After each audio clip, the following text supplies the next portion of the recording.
But you stay on hard.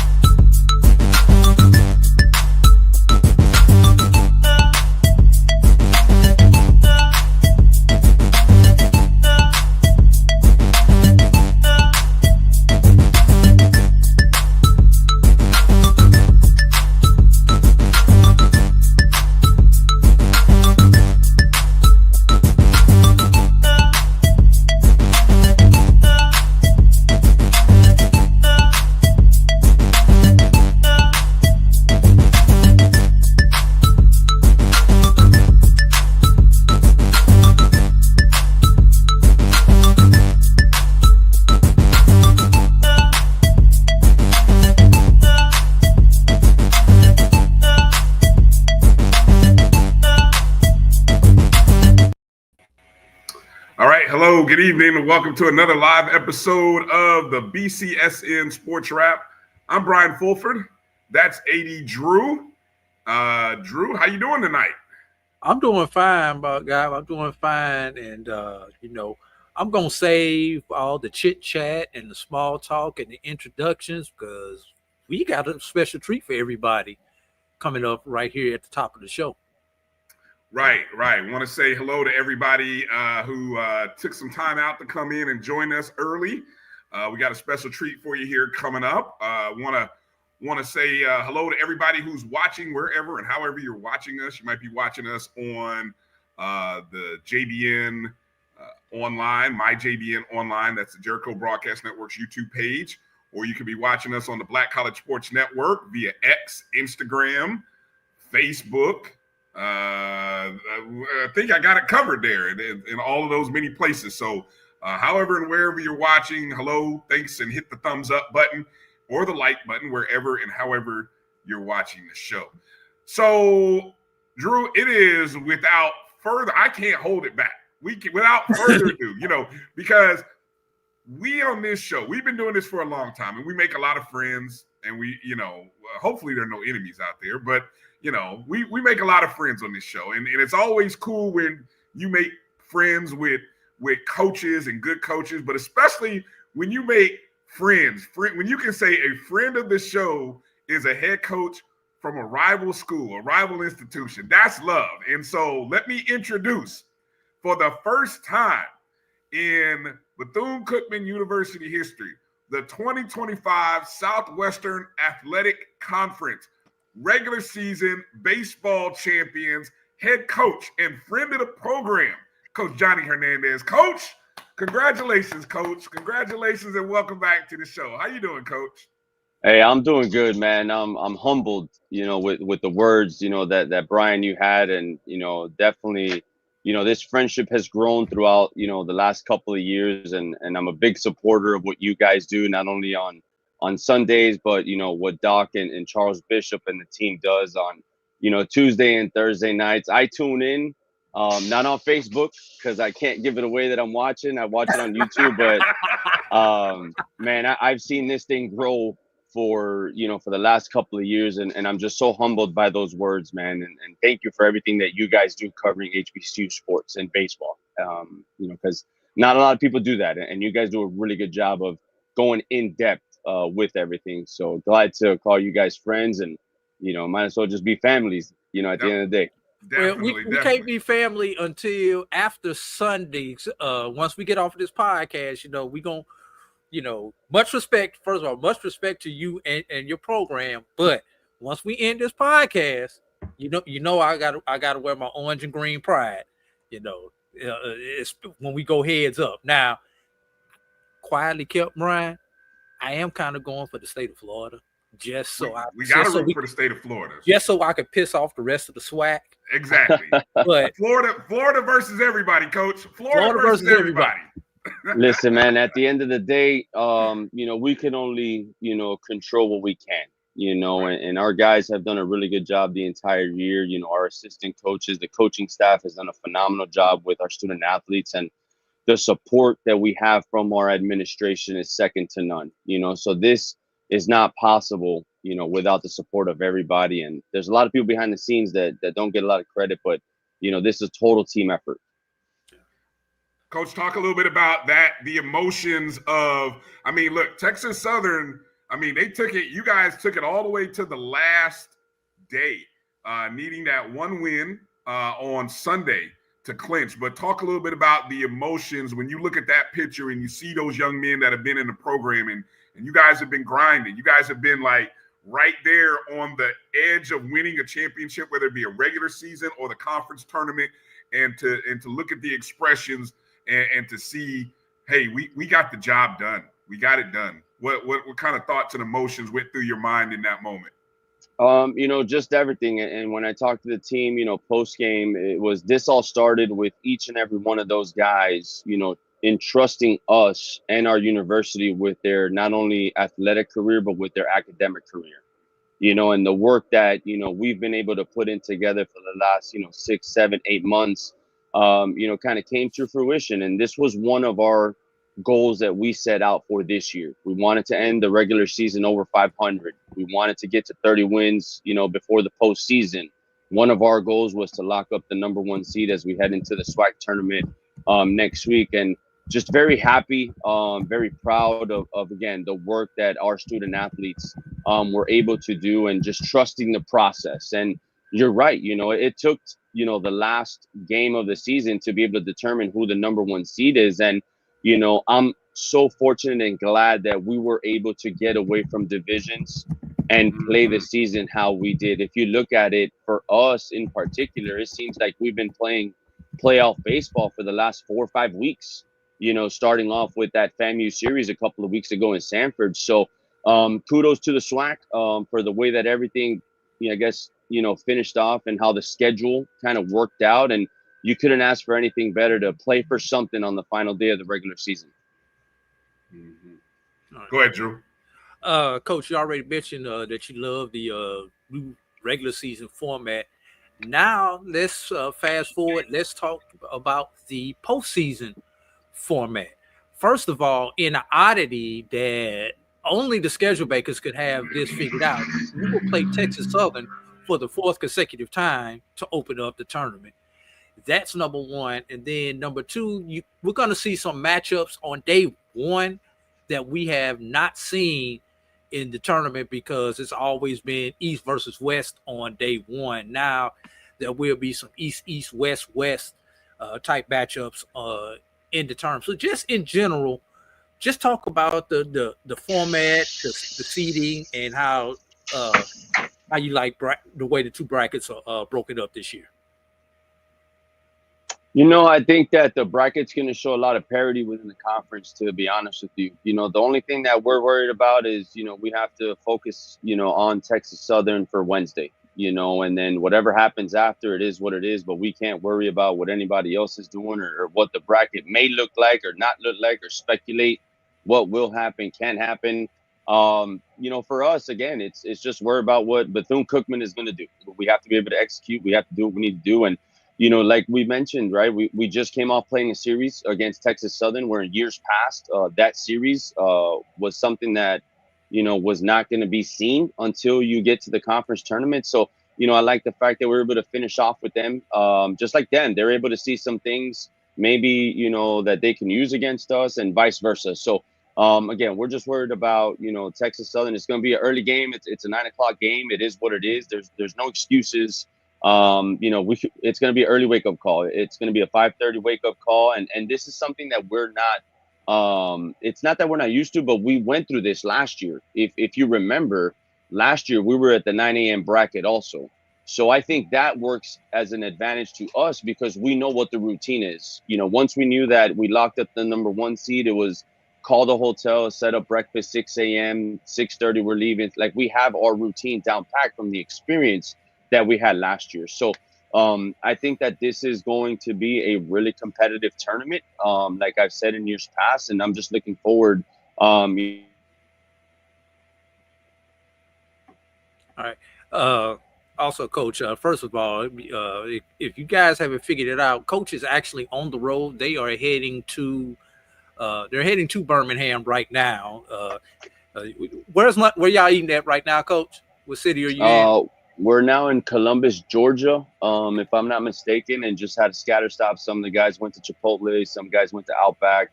There's just different options for the guys to eat. And, we left about 10:30 this morning, and we figured we just use, Sunday as a day to just use it as a travel day. So then tomorrow, we'll get a light workout in, and then Tuesday we'll have the workout at Rickwood Field to get ready for Wednesday. Speaking of Rickwood Field, just talk about the ability to play. Is the oldest ballpark in America. A lot of times, it's always an honor when our HBCUs get chosen to play in minor league ballparks or MLB ballparks. But this field is a little bit different because of the significance of it. Negro leagues played there. Minor league teams have played there. Just talk about the significance of playing in that particular venue.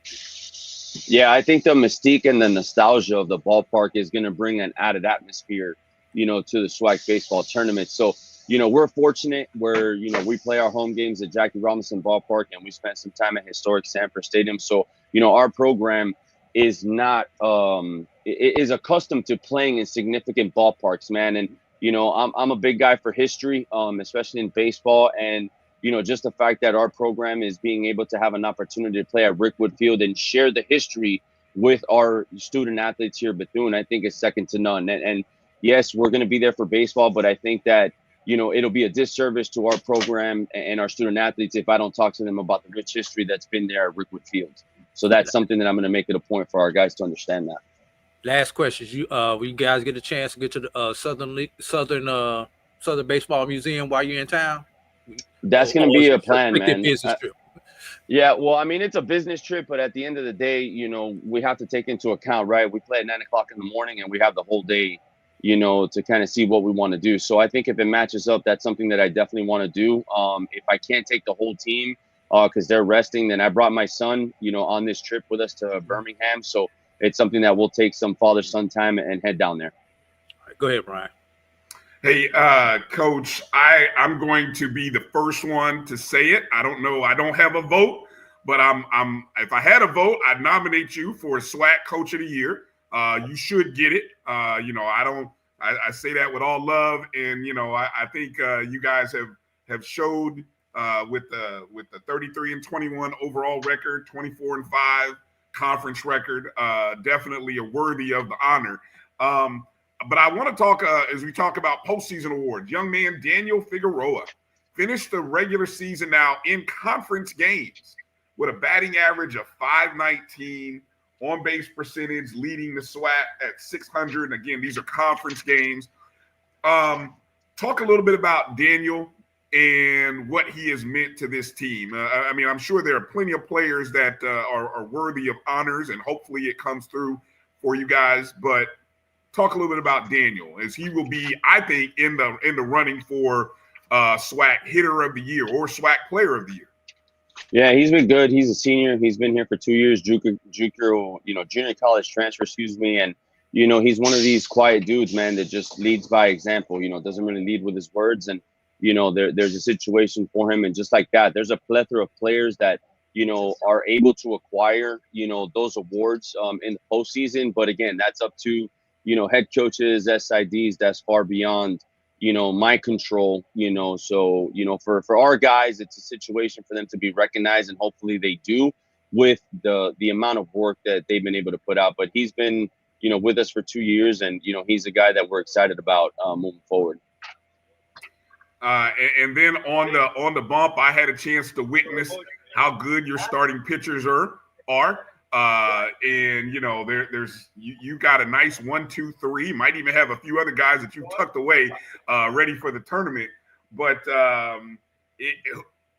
pitcher of the year. I'm not going to ask you to name one, but talk a little bit about your pitching staff and how those young men are prepared and ready for this tournament.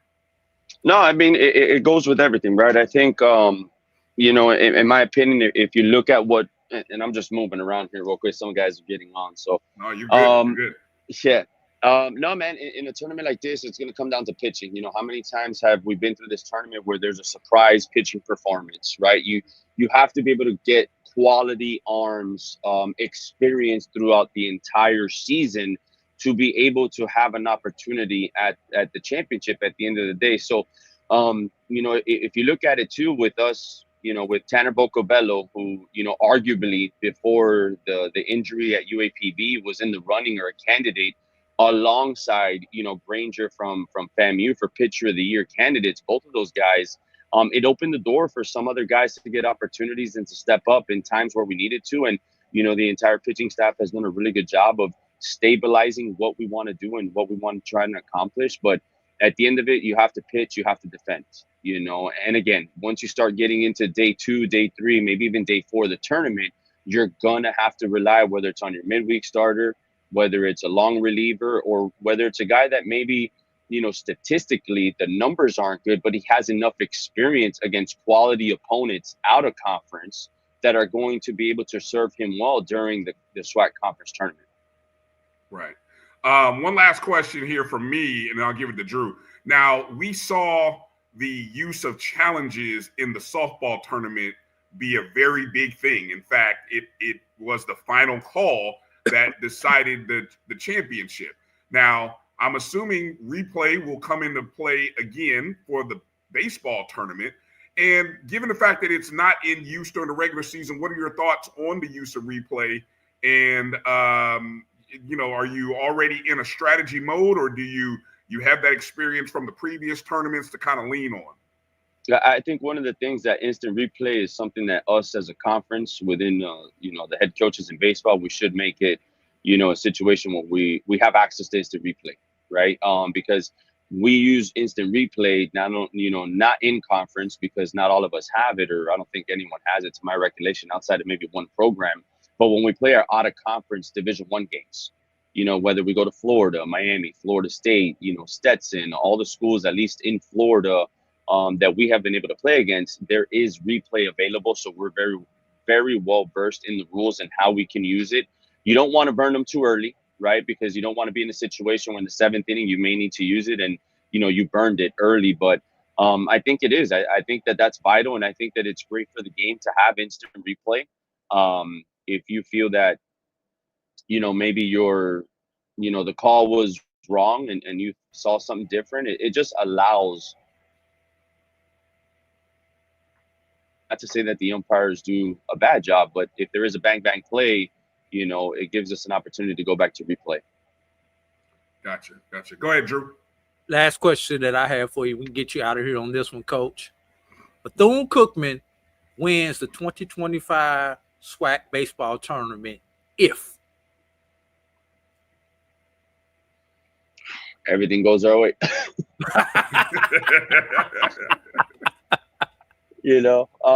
Listen, it's something, it's one of our goals, and like it is, I think that this tournament's going to be very competitive. It's going to come down to, like I mentioned to you, you got to pitch, you got to play clean defense, and when the opportunities arise to score, you got to score early and often, right? It's a situation for us that, I think we're in a tough bracket, right? We got Alabama State, we got Jackson State, and we got Texas Southern. But again, we can only control what we can. And as long as our guys do what they need to do, and like we've been doing all year, don't let the highs get too high, don't let the lows get too low, So it's something special, that we acquired during the regular season. But like I told our team post game on Saturday after we secured the #1 seed, it's not who piles up first, it's who piles up last. So now we get ready for this part of the season where you throw your records out the door. Everyone's 0-0, and everyone has a legit possibility to raising the SWAC championship trophy on Sunday. Definitely.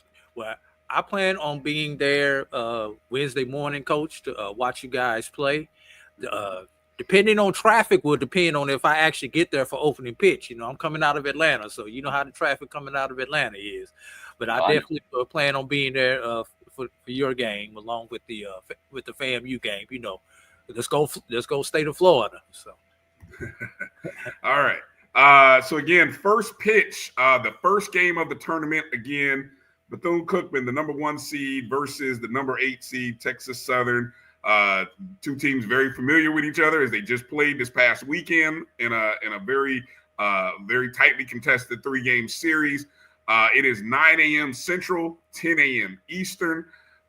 Coach, safe travels as you're almost there to Birmingham, and have a great couple days of practice. And again, congratulations! Thank you for stopping in on the road and sharing this with us. Again, congratulations, and we look forward to that all-Florida final. That's what we're rooting for, an all-Florida final.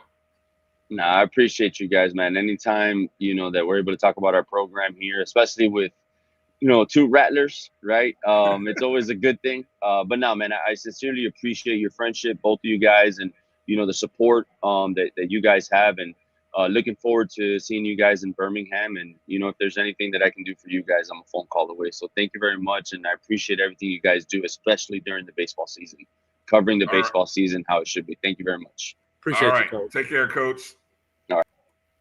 All right. Again, Coach just Johnny end the Hernandez. podcast right here, Brian. Huh? We just end the podcast right here. Look. There's not too much. There's not too much left after that. You know, I know folks might want to know what the tournament bracket and the schedule and all that stuff looks like. But again, let me put out and show the final regular season standings again.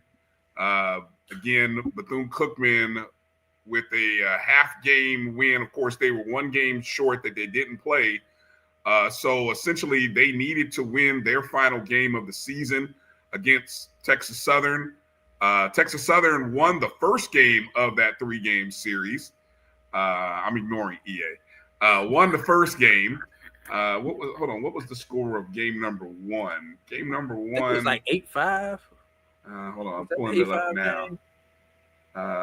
It was 5-2. Game number 1 was 5-2 in favor of Texas Southern, and for Texas Southern that was big because they just got road stomped in 2 of the 3 games they played against FAMU at home.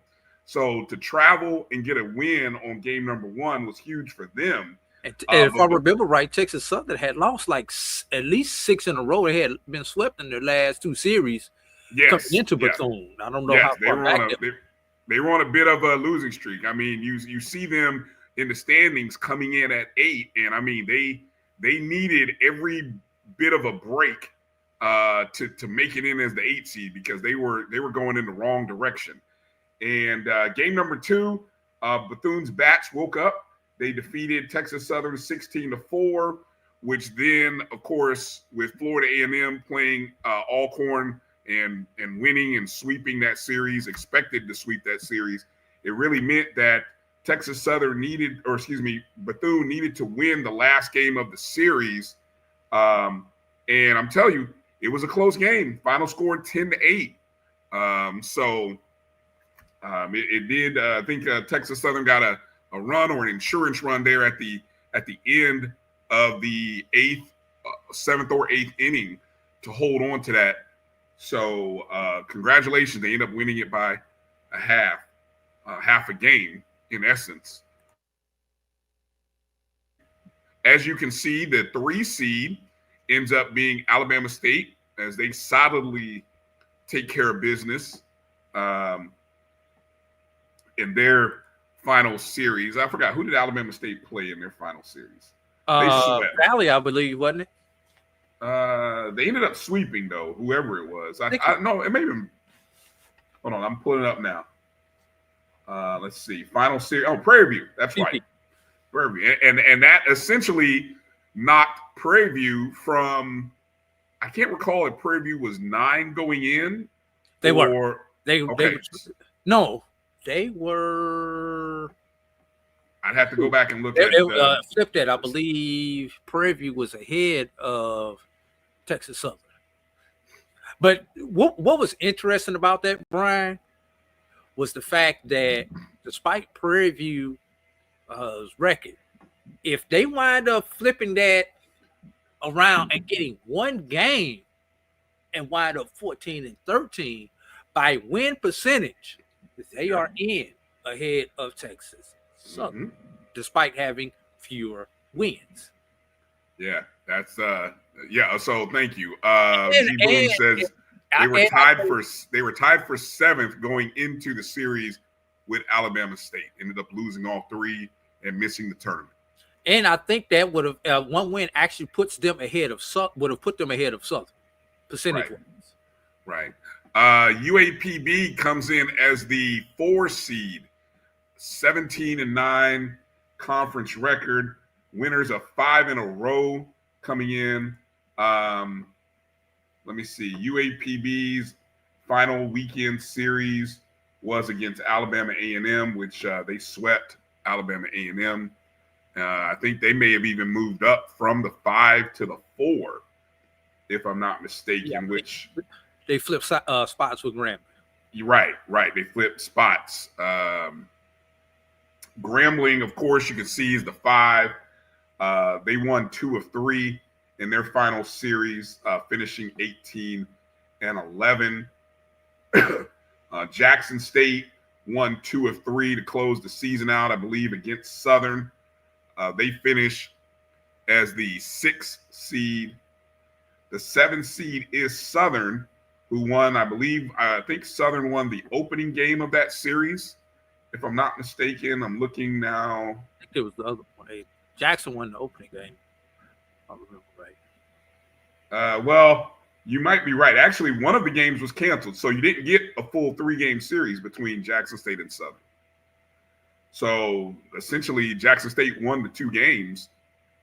So Southern, and well, yeah, it wouldn't have mattered percentage points, because even the thing that might have been interesting is, had they played that 3rd game, Wood and Southern lost, Wood Southern had the tiebreaker over Texas Southern, because one team would have played the 7 as the 7th seed, one would have played the 8th. The Southern had a tiebreaker. Southern swept Texas Southern. You're correct. Right. You're correct. So that's how that ends up.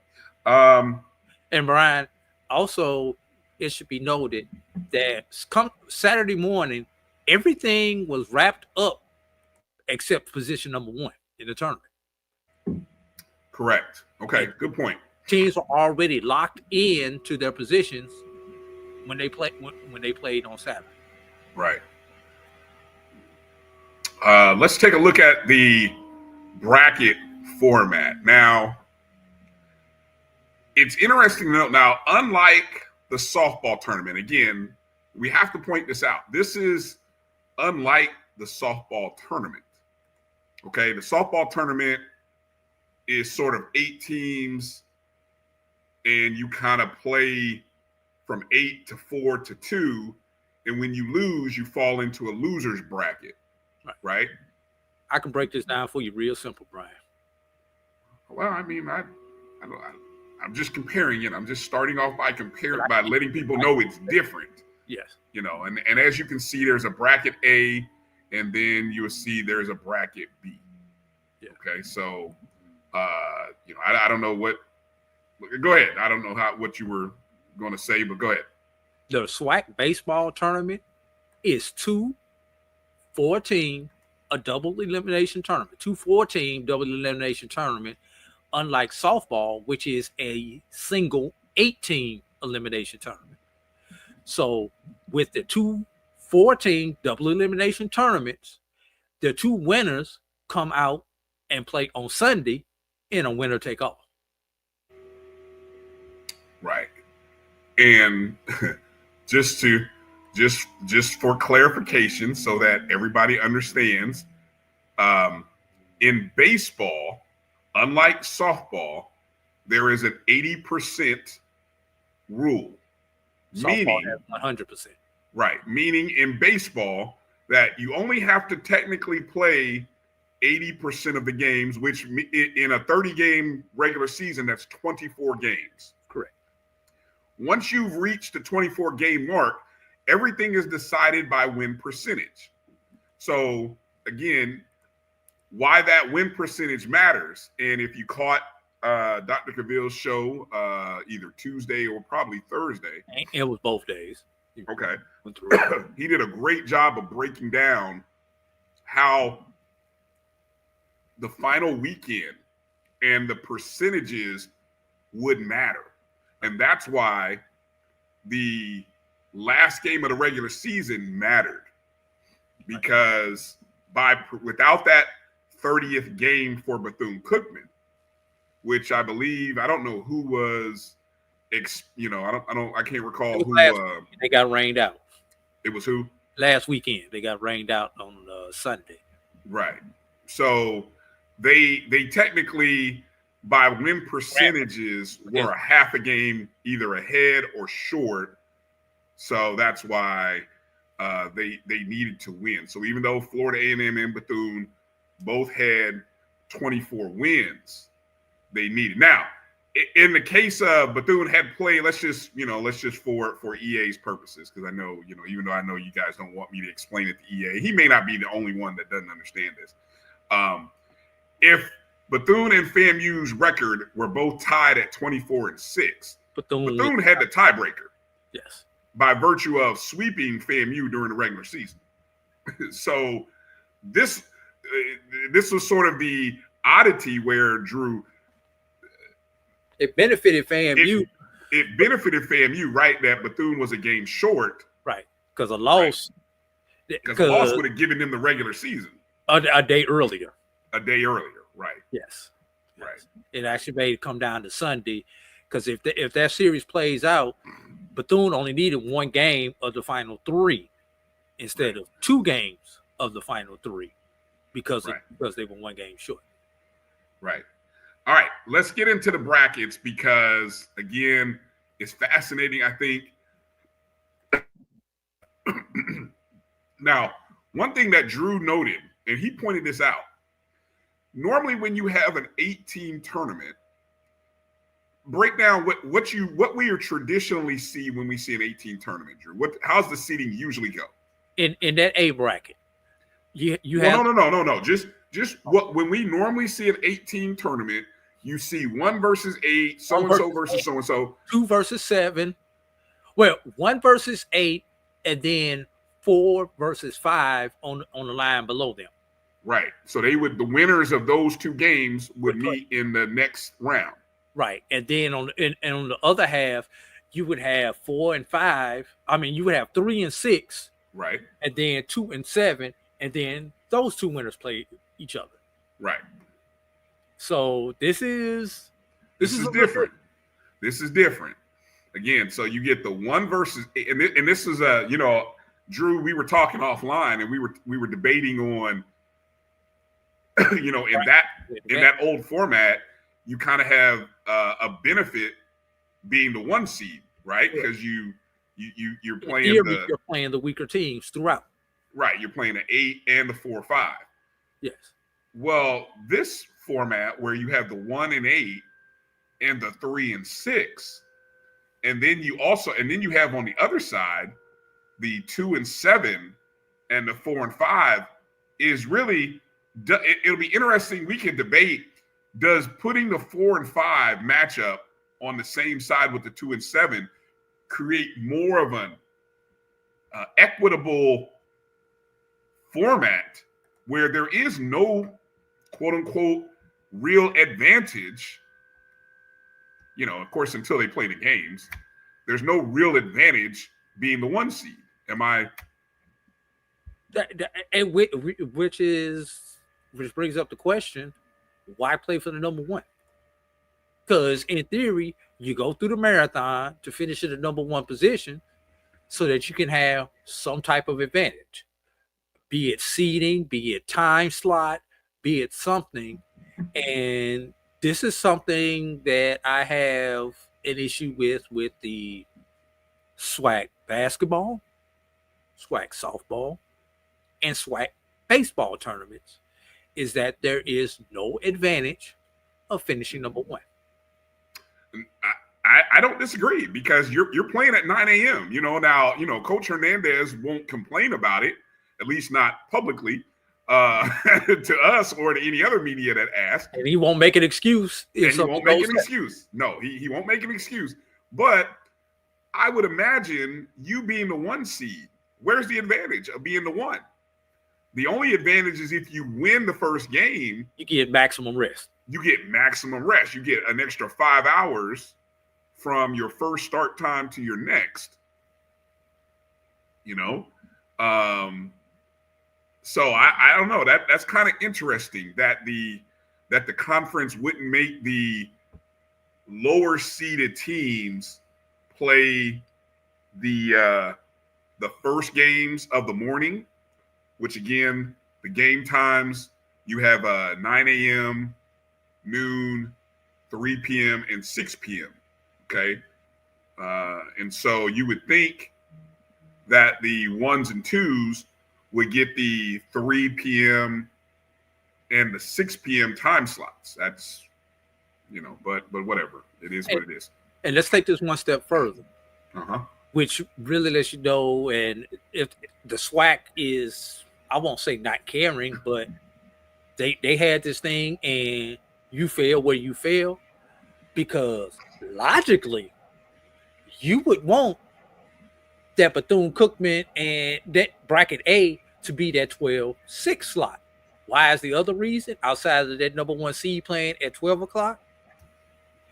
The perennial home team, Alabama State, geographically, you would want them in that 6 o'clock primetime game.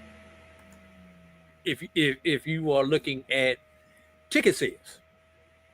And the next closest team, Jackson State, also, that matchup at 6 o'clock for the alumni in those areas in Birmingham, and even for the Atlanta alumni of those teams, would be a beautiful game atmosphere-wise at a 6 o'clock time slot. So, but this thing was already predetermined no matter what happened. Yeah, I don't know if that level of thought or care and concern went into it. I do have to imagine, the one question I would be curious to ask, did all the coaches have to, agree, approve, or review the time formatting for the 1 and the 2 seed? Somewhere in a meeting last summer, or somewhere along the line, or on the coaches call, this had to be brought up in discussion and be motioned. Okay. Now, I don't know in this particular case, because it's sports specific, does something like this go up to the athletic directors also for their approval? But definitely, the coaches had to put their 2 cents in on this. Mm-hmm. All right, so let's break this go ahead. One other thing, Brian. Yeah. I don't know if this is a byproduct of the old bracket A, bracket B, when we had East cross it over against West. Because if you remember, the brackets always switch time slots every year. So this may be a byproduct of that with the original time slot shifting. When they broke this up, instead of the number 1 East and the number 1 West, number 1 East and A and number 1 East and West and B, this is a byproduct of that, and not even, no one probably even realized this until later, after it was already published. All right, let's break down bracket A. Bethune-Cookman, Texas Southern, we've already mentioned, 9 a.m. start. Bethune won 2 of the 3, the last 2 against Texas Southern. the winner advances to a 3 p.m. Thursday time. The loser has to play Thursday at 9 a.m. So, a short 24-hour turnaround. Now, the other side is interesting. The Alabama State-Jackson State game, the 3-6. Alabama State, during the regular season, these teams met.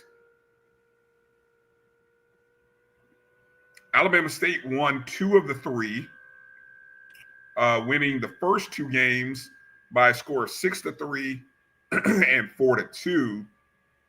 Jackson State avoided the sweep, winning 13-7.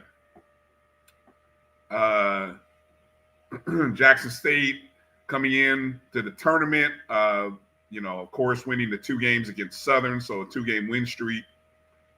Alabama State has won 6 in a row here, sweeping their last 2.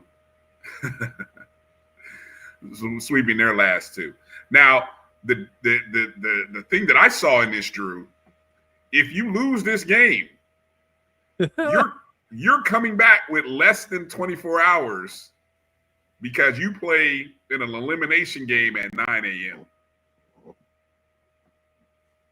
So there's your first potential disadvantage spot that somebody has in the tournament, is having to turn around and play. You finish up by maybe 5:30, and then really all you got time to do is maybe have dinner, get some rest, and you got to be back at the field by about 8 o'clock. So, any thoughts on those first 2, on those matchups on that side? I mean, Bethune comes in. The hottest team in that bracket is Alabama State, have won 6 in a row, Brian. 3 of the 4 teams coming in that bracket come in on win streaks. Mm-hmm.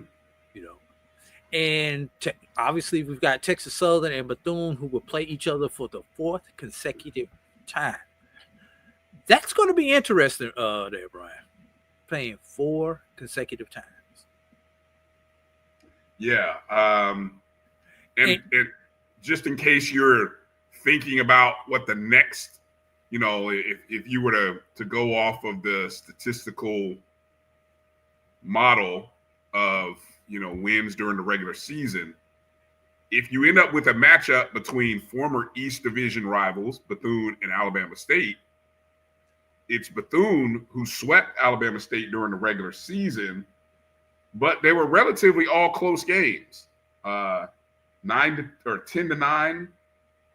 4-3 in 10 innings, and 8-5. So those were the 3 games that Bethune beat Alabama State.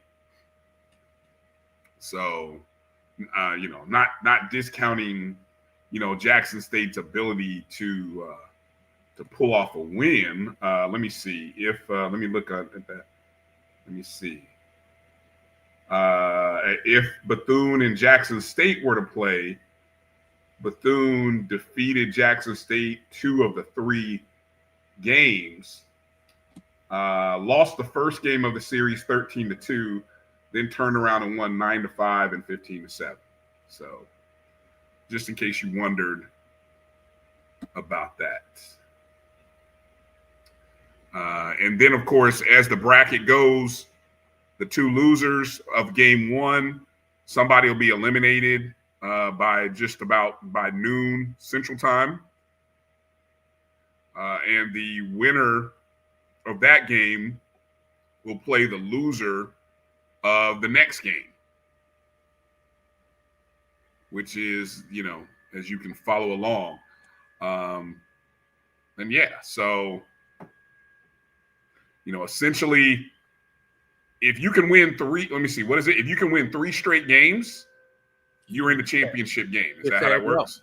Yeah, you get Saturday off and you're moving right into the championship game. So, that's the goal for those teams on the top half of the bracket.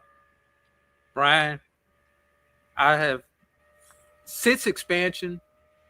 I don't think we have had a tournament where we have not had both if games. Really? Not to my recollection. I know I've been to every tournament since expansion. So wait a minute. You're saying we have or have not had the? We have had an if game every year. We've had both if games every year. Oh wow. Okay. So this is the fourth year. So the previous 3 years we've had the if games on Saturdays. Yes. So it'll be see. One of those years we played on Saturday due to weather. Okay. The last time we were in Birmingham. I can't remember if the if games were actually part of by necessity or whether they I can't remember if we actually had to play the if games on Saturday, play the game Saturday because of the if games, or it was just due to weather. But I know the first year in Birmingham, but the last 2 years in Atlanta, we've had to play both if games. Gotcha. Okay. Let's flip it. Can we flip it over to the B bracket? Sure. You got the button. I just want to make sure you didn't have any extra points or nothing you want to get out. All right, the B bracket. This is the 2-7 matchup between Florida A&M University and Southern, and then the 4-5 matchup between UAPB and Grambling. This is in my opinion, this is the most interesting bracket. You have the team with the hottest, or the team with the most wins coming into the tournament, 11 straight, Florida A&M. You have the defending SWAC tournament champions in Grambling State. And then you have a UAPB team, which I charted this out, Drew, since April 11th, right? They have gone 14-3 in conference games. 14-3. And they finished the regular season 17-9 in the conference. So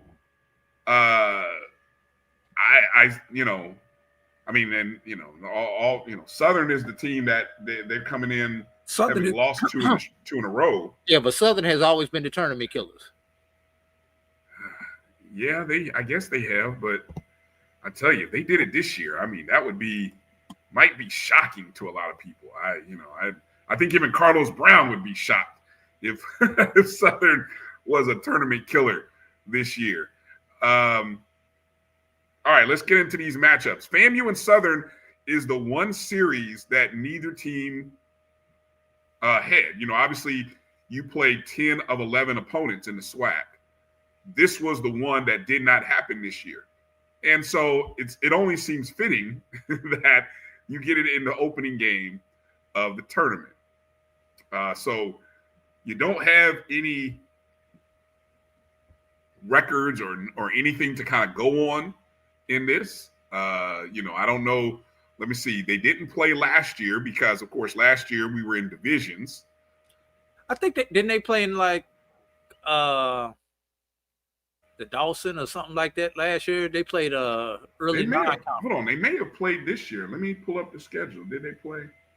Yeah. Well, here's what we can hang our hat on. They did play at the Andre Dawson Classic, and Southern beat the brakes off FAMU 17-1. Now that was back on. That was open February 22nd, right?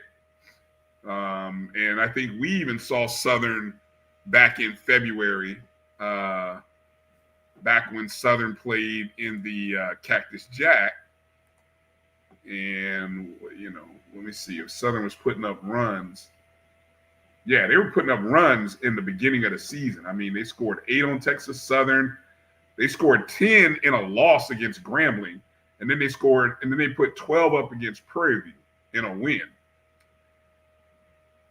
And so, yeah, and then they put up 17. So, I don't know. That was such a long time ago. I don't know what you take. I don't know, do you take anything away from that? But you also have to think about that with each of these series, Brian. When did these teams match up against each other? I'm going to be better better data point on a series post Easter with two teams than a series in February and March. Okay. That's a good point. The 4-5 matchup, I think, is the most interesting matchup of the opening day. What is the time on that game? Is that the last game of the night? Yep. The defending champs.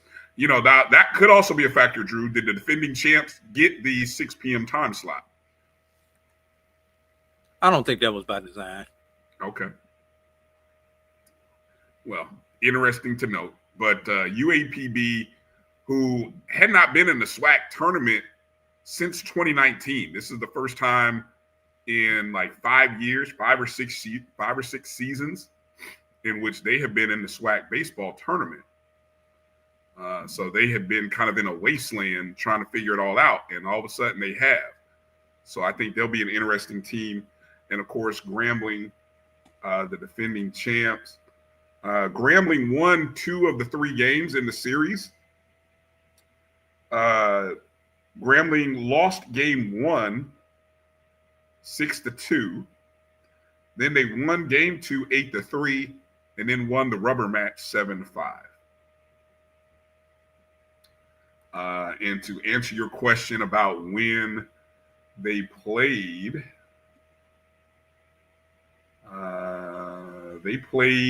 in the first weekend of May.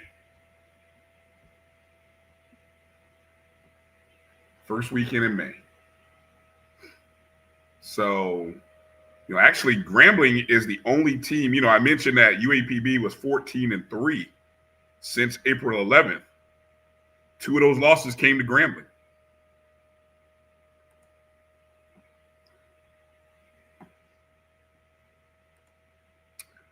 So how the tournament works out again, this is the bracket where you don't have any morning games. Everything is either at noon or 6 o'clock. So once again, did the number 1 seed really have an advantage here, Drew?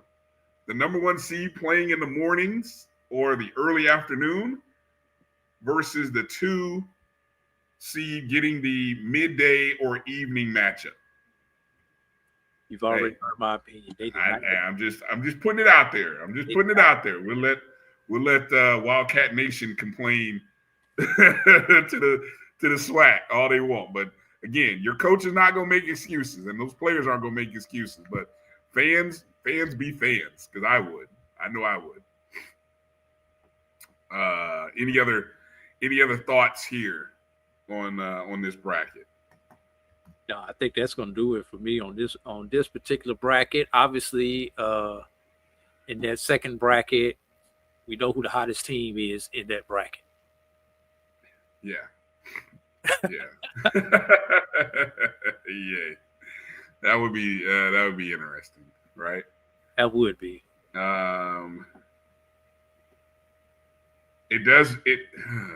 Should I go here with this thought?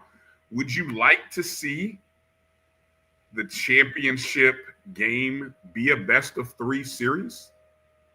I know that costs money. But how do you get to the best of 3? Well, you play it out the way it is right now. That means you would have to end this thing a week earlier, Brian. How about this? If you started on Tuesday, I mean, when do you have to be finished? You got to be finished by what? Sunday? Won't work. Yeah. I guess it won't work. All right. How about, I guess it won't work. I won't. Not if you take 8. You don't want to do a doubleheader? You don't want to do today? No. That works if you take 6, Brian. Does not work if you take 8. Okay. Single elimination. Unless you keep the bracket, go with a straight round robin to a best of 3. That would be the only other way that worked. Oh, okay. All right. But even still, That's 6 games, potentially 6 games for a team. At least 5. Well, I would think you want to play a best of, a best of 2 or 3, so in baseball. I mean, you're saying it's not basketball, but baseball is decided by series. I think that's the, I don't know. Anyway, I get your point, Edwin. Okay. All right.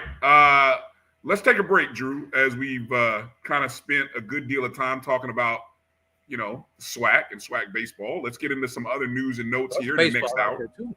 Huh? There's other baseball we can talk about. Exactly. There is some other baseball, so we want to definitely kind of get into talking about some other baseball here on the other side. So again, if you missed any of the opening show, we had head coach Johnny Hernandez of Bethune-Cookman University join us from the road. And so you can always go back and watch that episode, watch that segment in the opening half hour of the show. Share the show with your friends and family. And maybe you're a podcast watcher or a podcast listener. I'd encourage you to go download the BCSN Pod Zone. Thank you to everybody, excuse me, that has been downloading and listening. The numbers are starting to go up. So we appreciate it. And so share the podcast with your friends. BCSN Pod Zone on Spotify, iHeartRadio, Amazon Music, Apple, Google Podcasts. Everywhere that you listen to podcasts, you can go check out the BCSN Pod Zone. All right, let's take that break. Come back on the other side. You're watching the Sports Wrap, the BCSN Sports Wrap with Bryan and A.D. We'll be back in just a moment. Planning an event? From weddings to corporate functions, CMJ Events LLC brings over 15 years of experience to make your vision a reality.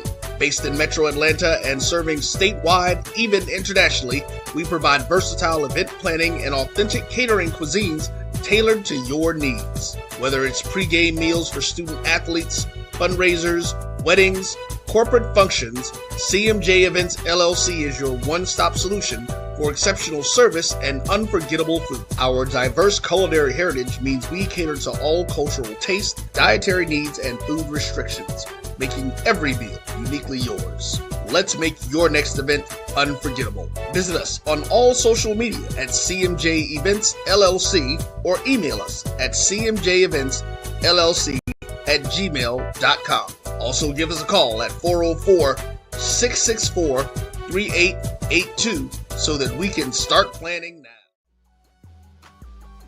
This is the Dean of the College of HBCU Sports, Kenyatta Cavill of Dr. Cavill's Inside the HBCU Sports Lab with Mike Washington and Charles Bishop. Come mix it up in the lab where the course lecture is in session every Tuesday from 6 o'clock p.m. Central Standard Time on Facebook Live, YouTube Spreaker, or the BCSN app, as we discuss all things about the HBCU sports culture, including exploring the week that was in the sporting HBCU diaspora, as well as the upcoming week of HBCU sports. With me, the Dean, the College of HBCU Sports, on Dr. Cavill's Inside the HBCU Sports Lab with Mike Washington and Charles Bishop. Course lecture dismissed. You're looking for the latest information on Southern University sports, the Southwestern Athletic Conference, and HBCU athletics. There's only one place to go. Tune in to the Carlos Brown Show, exclusively on the Black College Sports Network. Thank you guys for what you do for HBCU athletics. This is a fantastic avenue for all of us. This is our ESPN, so we love what you guys do. Bryan, A.D., Roy, all you guys at BCSN. We really appreciate what it is that you guys do for us.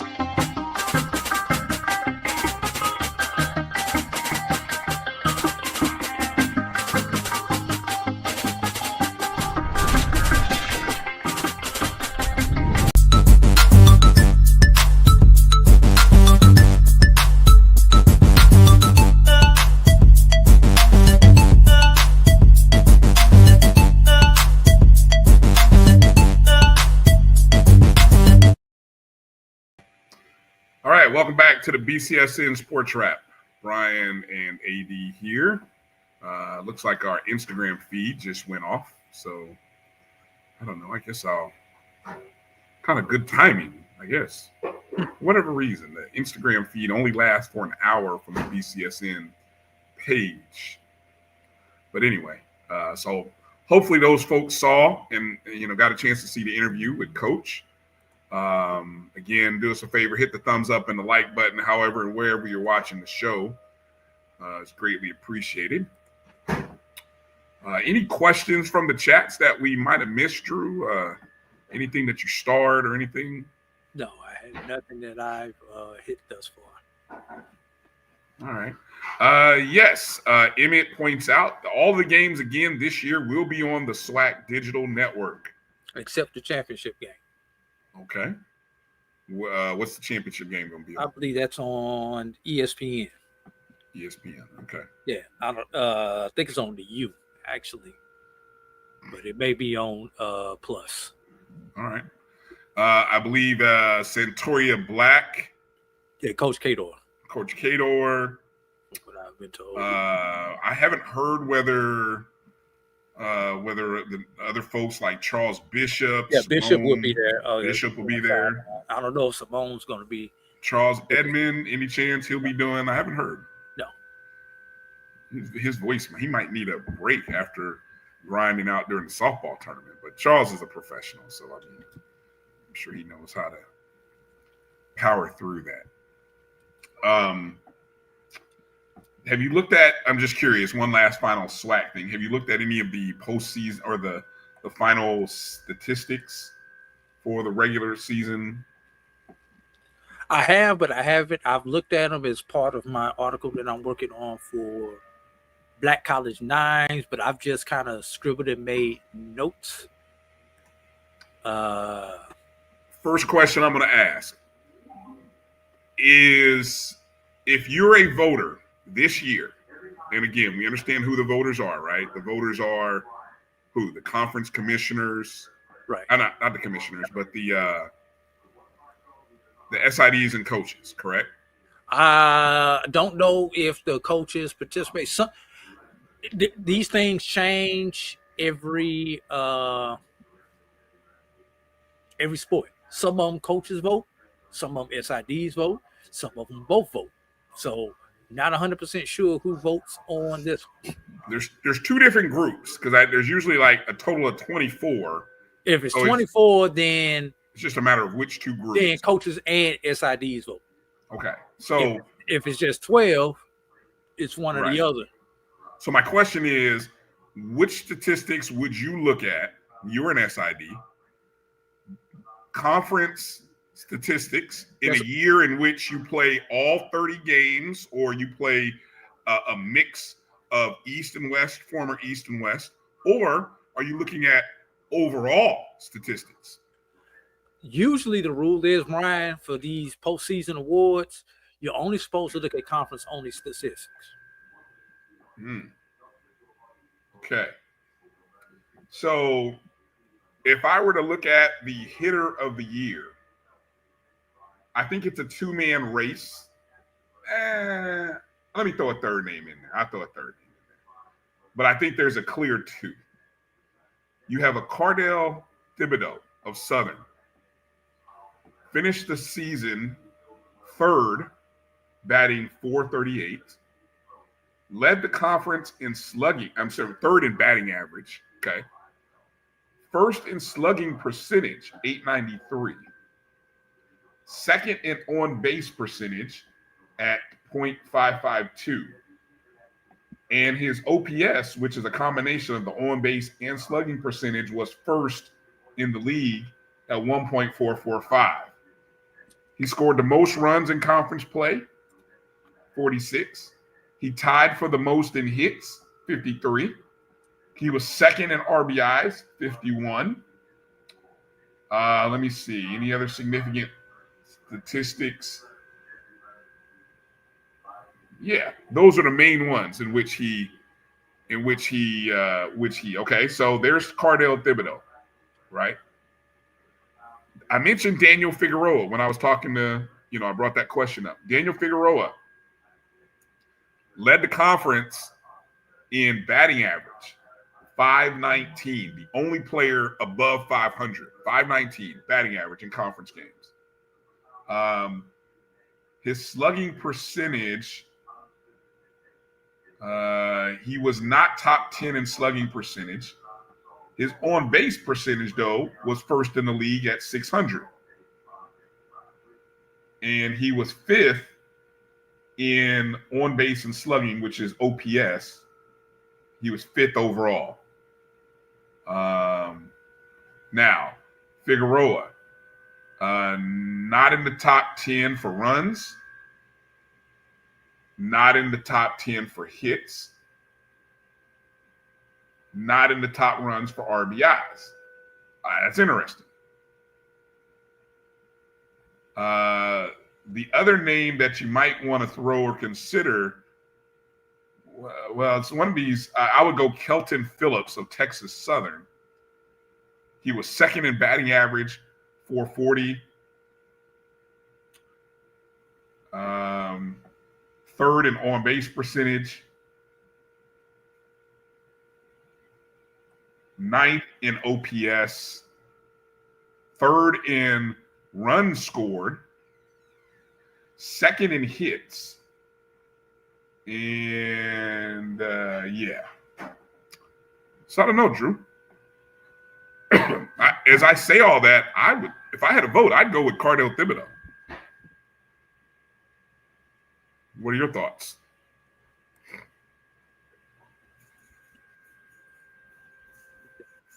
Trying to see if I can give you.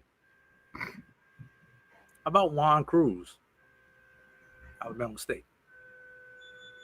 Well, I see that Cruz tied for first in hits. He was fourth in batting average, fifth in slugging percentage, eighth in on-base percentage, and fourth in OPS. I mean, the only area where he didn't have a better statistical year than Cardell Thibodeau was hits. And again, he tied. I got to go Cardell. Here's the problem. Southern is in seventh. Southern finished seventh.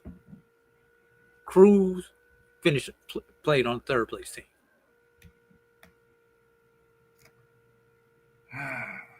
Okay, I think baseball being such an individual sport, Drew, his team made the tournament, so I'm not going to penalize him. It's not like he was on Alcorn State's team leading in all these statistical categories. I mean, Drew, he's first or third in.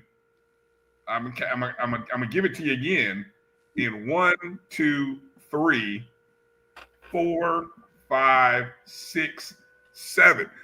The top 7 categories, Drew, he is in the top 3.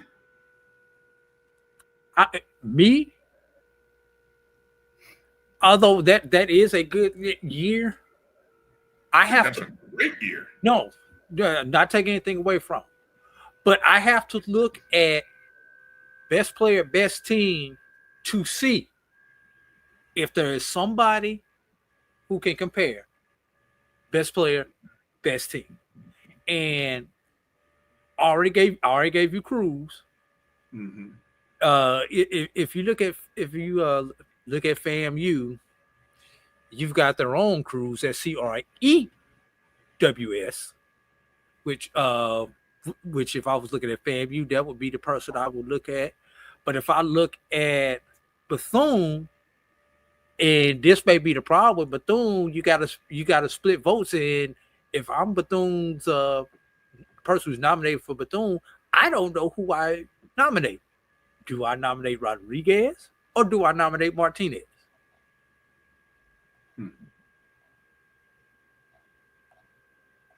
Martinez, 13 home runs, 44 RBIs.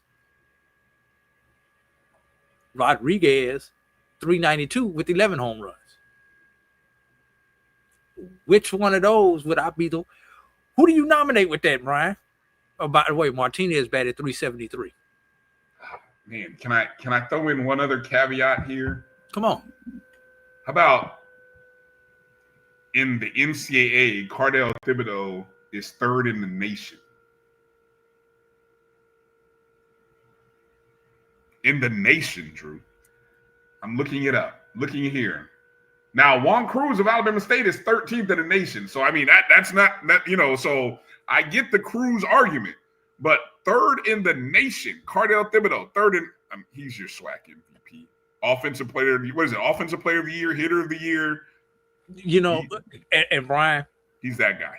We do have history. And because FAMU's women basketball benefited with this 2 years ago. 7th place team. Yeah. Player of the year. Yeah.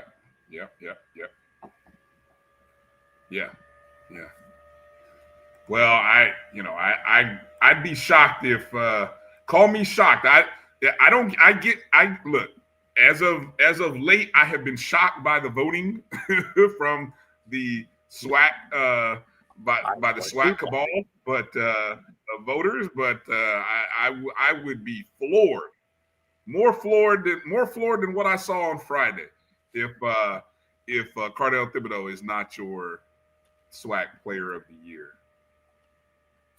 All right. Before let's get to some other baseball news, Drew, because I know there was a lot of stuff that happened, baseball and softball. From a baseball perspective, you had the Division-II and NAIA playoffs happening this past week, and I got to give a shout out to Albany State. The Albany State Golden Rams, the SIC baseball champions, participating in the Division-II South Regional Tournament, which was on the campus of the University of Tampa, a beautiful facility for a Division-II facility. I mean, it blows away some Division-I HBCU facilities. It blows away some Division-I non-HBCU facilities. Yes, exactly. But in the middle of the city, Brian. Yes, yeah. So the Golden Rams would make history on Friday. As Friday afternoon, they secured the program's first ever win against Lynn University in the elimination bracket now, because the way baseball is done, they essentially take 4 teams and play in 16 sites, double elimination. So Albany State had lost the first game to the host, Tampa University. I don't know who Lynn lost to, but essentially it was an elimination game on Friday. They ended up beating Lynn 10-6 in extra innings. Went 10 innings in the contest. Albany State had an early 3-0 lead in the second inning. Heading into the bottom of the fourth, they still had a 3-1 lead before they surrendered 2 runs. The score was tied up at 3. Both teams scored in the 5th inning, so you had a 4-4 ball game going into the 6th. Lynn would score a run in the 6th and a run in the 7th to take a 6-4 lead. Albany State would manage to score 2 runs in the 9th inning. Nate Saavedra and Austin Roberts would help spark the rally, and Trent Justice, RBI single, would bring both of those 2 in to tie the game up at 6 and force, with some good pitching and defense in the bottom of the 9th, they would go into the 10th inning with a 6-6 tie.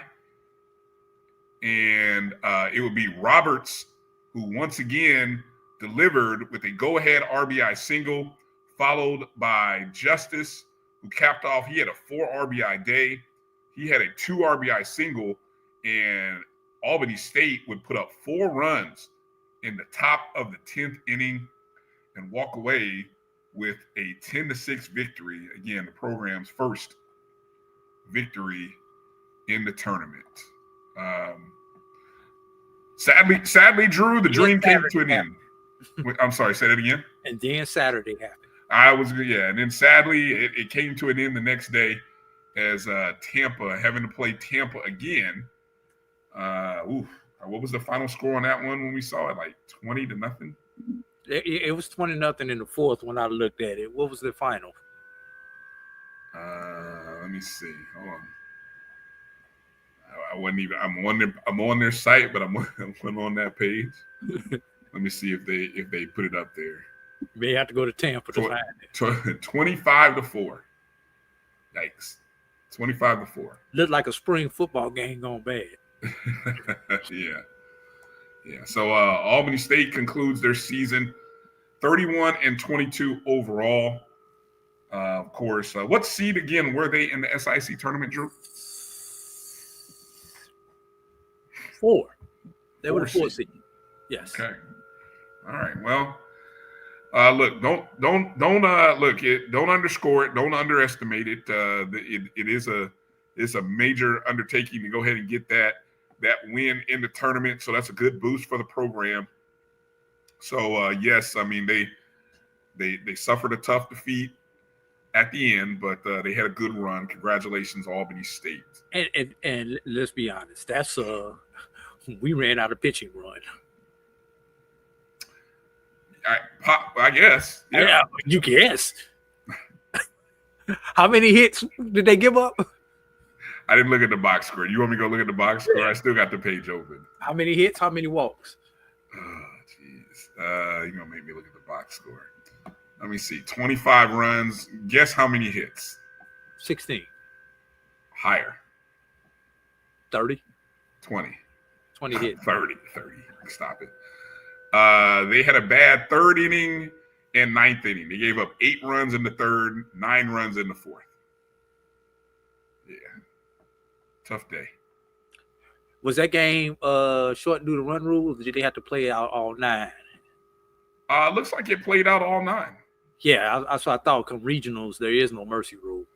Well, okay. I was going to say maybe it went all 9. I know there was no scoring in the 8th and 9th, so maybe it could have ended after 7.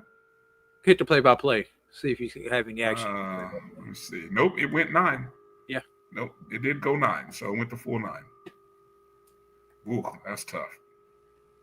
All right. Well, again, congratulations, Albany State. We won't take away from the historic win. And good job. Okay. I also mentioned the NAIA baseball tournament was occurring, and we had 2 teams, 2 HBCUs in that tournament, right? Yes. The Talladega and Talladega. Right. So Talladega,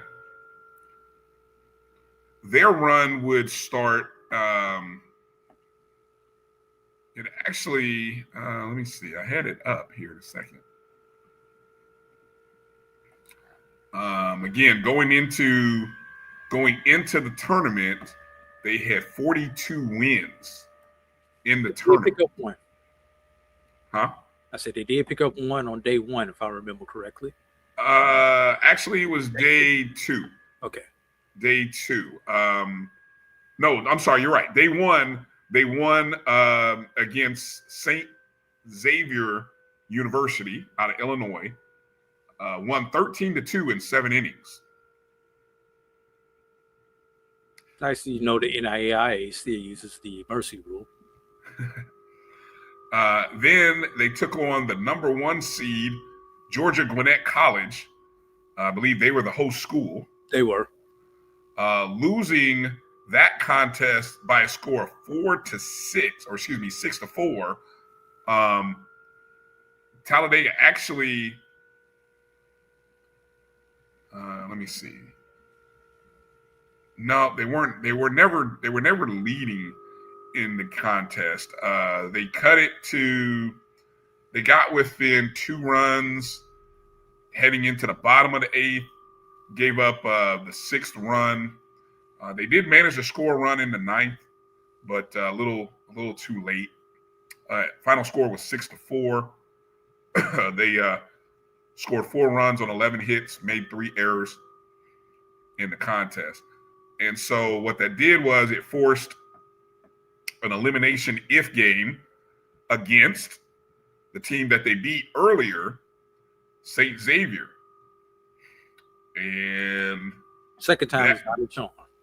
the second time was not a charm, as with a 8-7 lead going into the bottom of the 8th inning, Talladega would give up a run, a game-tying run in the bottom of the 8th inning, and then a walk-off in the bottom of the 9th inning. Excuse me.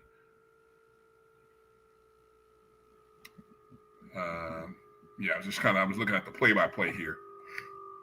I can't tell, looking at the play-by-play, somebody reached first on an error by the shortstop, in which you had a runner advance to third and then a runner on third advance home. So most likely a shortstop probably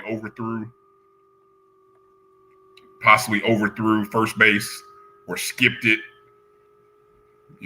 something to that effect. Ended up, Talladega's season comes to an end. 43 wins and 13 losses, Drew. Great season by Talladega, who I think will probably finish as number 1 in Black College Nine's small division poll. I don't see any reason why they wouldn't. No, yeah, they definitely should. And Suno, I didn't get a chance to look up how Suno did. Any stats or any info there on how Suno did? I think they went 0-2 in the tournament.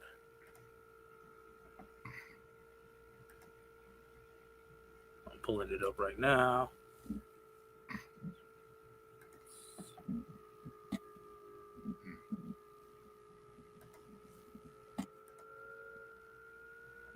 All right. Well, all right, here we go. Opening round schedule. As we They were somewhere in Louisiana. I got to find the right region. They went to Shreveport region. Mm-hmm. They lost on the 12th to Ottawa of Kansas by a score of 6-0. They came back on the 13th, which was Tuesday, and lost by a score of 16-7 to Mid-American Christian out of Oklahoma. So 2 in barbecue for Suno. Gotcha. Right. But Brian, while we're on the NAIA, softball also occurred last week. Okay. Break that down for us. The NAIA. Stillman, I believe, was the team in there, correct? Yes, I believe Stillman was our only representative, and I've got to find them.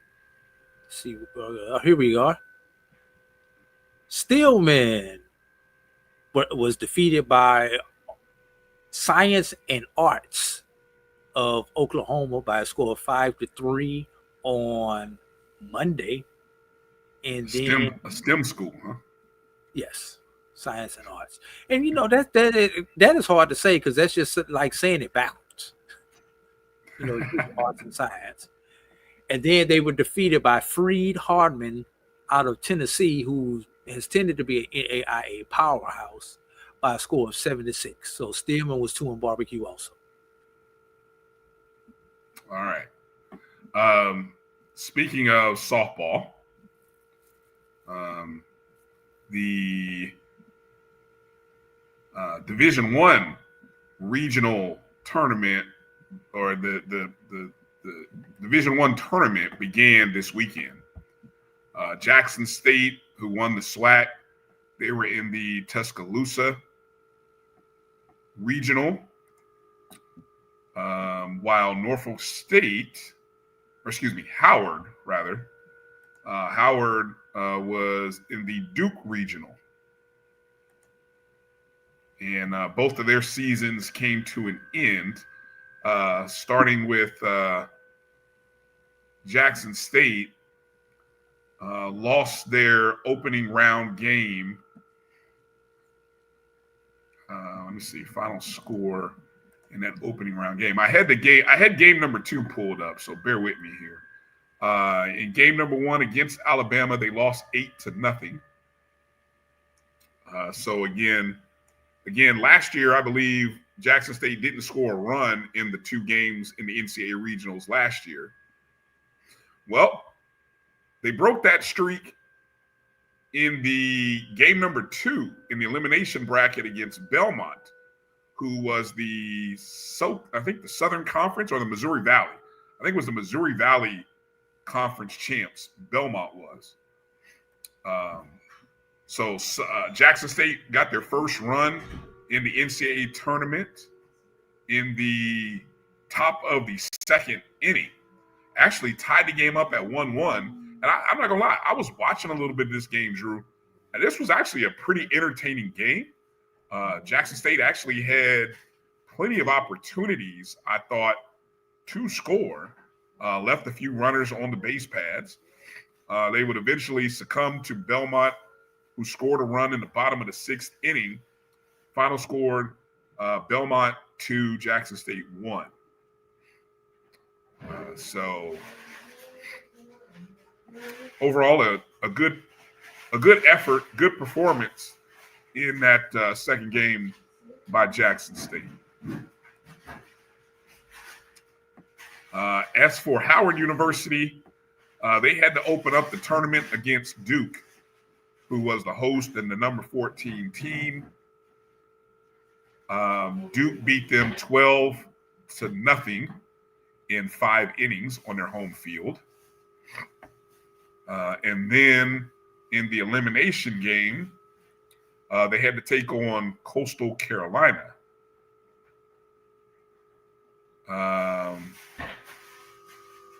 And let's see. I'm looking for the final score here. Actually, Howard did actually score first, as they did get a solo home run in the top of the 1st inning. Had a 1-0 lead until Coastal put up runs over the next 4 innings as they run ruled them. The MEAC site didn't put up the final score, but they got a run on the board. So, yeah, I don't know. Have you seen the final score? I'm sorry, I'm sitting here trying to find it. No, I had not seen the final score. 9-1 final score. Coastal Carolina 9, Howard 1. So Howard scored a run. Jackson State scored a run. So baby steps, progress. We got a couple schools that got a win, a couple schools that got a run scored.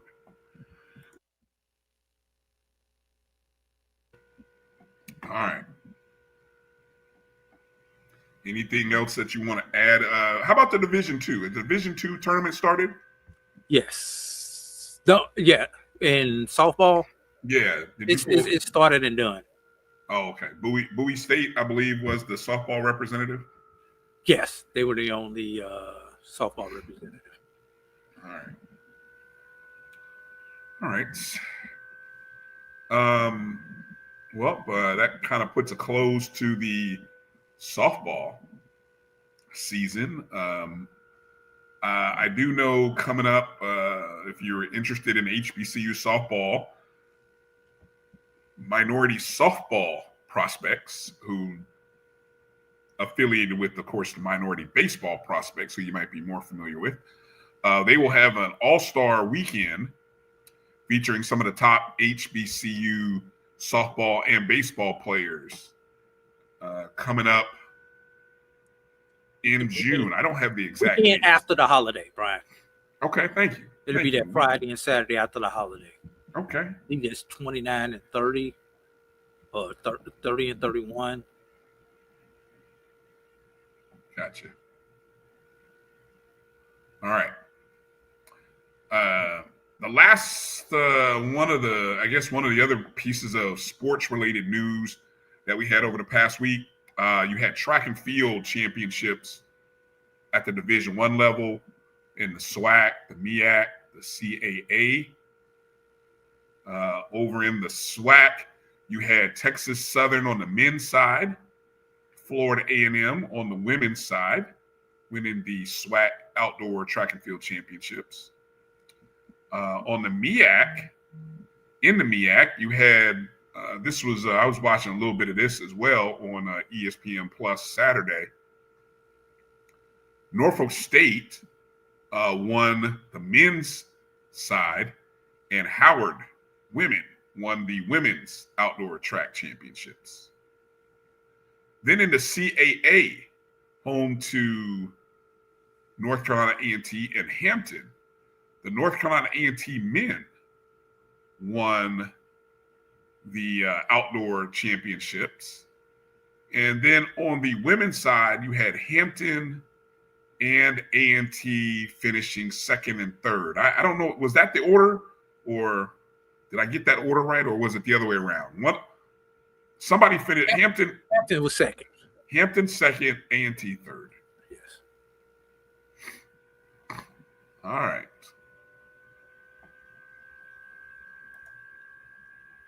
Good stuff. Congratulations to those. And I think you have the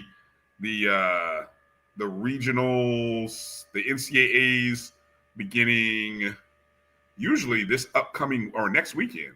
Usually. That's usually how it goes. Yeah. And Ryan, while we're at it, Division-II Track and Field Championships will be this week. Also I believe in Colorado Springs, Colorado. And we have a number of HBCU athletes, both from the SIAC and the CIAA, along with Lincoln of Missouri, that will be representing us. Gotcha. And if you want to go through the list, you can go to this website. It is tfrrs.org. tf.tfrrs.org. And that will give you all of the track results for this season and who's qualified. All right. It'll take you too long to go through them individually, Brian, because you have to search one by one through every event to find the one or two HBCU athletes. And in most of these, I believe the top 15 go. So any school that has an HBCU athlete know that they are in the top 15 in the nation in their particular event. Gotcha. EA, I'm not quite sure which sport are we talking about. EA, help me out here. What sport are we talking? I missed that.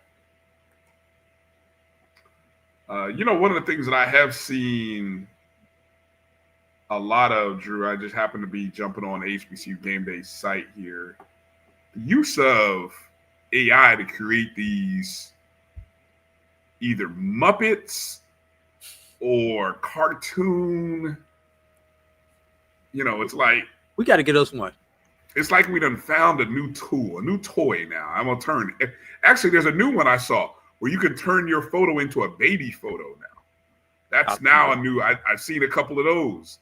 And maybe even turn videos into videos. Brian, there might be some people who may not want to do that because then they're going to be like, he don't look like me when I was that age. She don't look like me when I was that age. Right. Okay, EA, track and field. No, I did not. We'll have a few. Actually, if you catch Wednesday's ONG Strike Zone, we'll have a few track and field athletes along with Coach Ellenwood on Wednesday. That's the plan.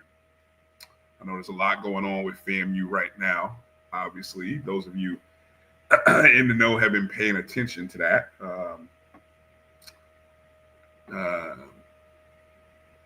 I don't have I don't have a look, Drew. I know we talk a lot of sports and other stuff. The only thing that I can really, because it really is a lengthier show and topic. The only thing I will say regarding the events of Friday afternoon or morning's presidential selection for Florida A&M University is that I was going to look this up. I was going to say, if you thought about conspiracies in sports, or let's just go pop culture, politics, whatever, not get out of the movies for a second.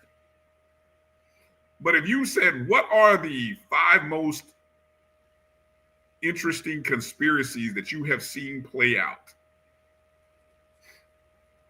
What happened on Friday in Tallahassee has to rank as one of the greatest conspiracies that have ever been executed. I mean, with flawless precision. It really is. What was executed on Friday was a conspiracy at the highest level that at this point, Drew, because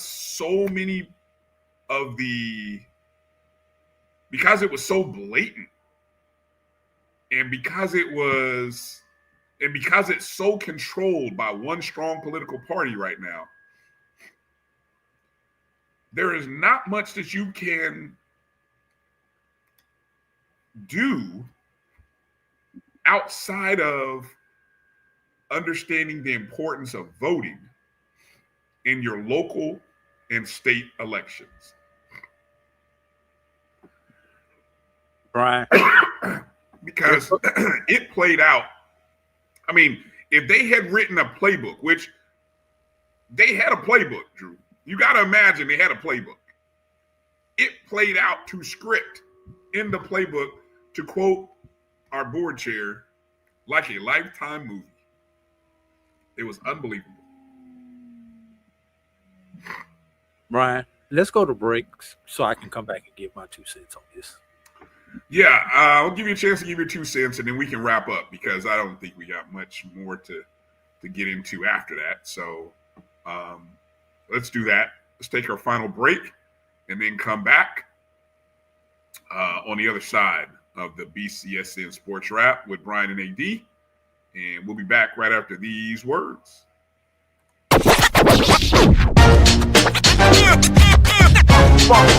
It's like a loot machine. Going around town, trying to get down.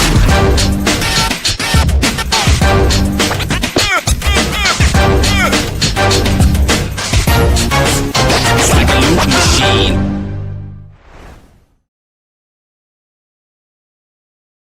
You're looking for the latest information on Southern University sports, the Southwestern Athletic Conference, and HBCU athletics. There's only one place to go. Tune in to the Carlos Brown Show, exclusively on the Black College Sports Network. It's never too early to plant the seed, to share the tradition, and instill a sense of pride in your HBCU with your little ones.